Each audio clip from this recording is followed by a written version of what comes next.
नमस्कार. दिवाळी पाडव्याला सकाळी लवकर उठून पतीला तेल लावून, उटणे लावून स्नान घालून द्यावे. त्यानंतर एक पाट घेऊन त्याभोवती रांगोळी काढावी.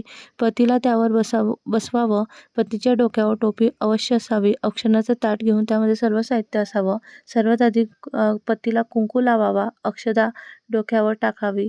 त्यानंतर सुपारी, सोन्याची वस्तू किंवा 1 रुपयाचं नाणं घेऊन कपाळाला लावून परत ताटाला लावावं.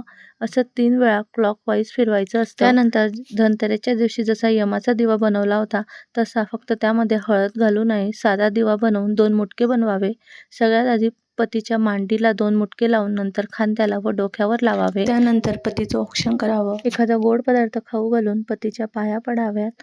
त्यानंतर सर्व मोठ्या माणसांचा आशीर्वाद घ्यायचा. पतीने सुद्धा पत्नीचं ताट रिकामं जाऊ देऊ नये.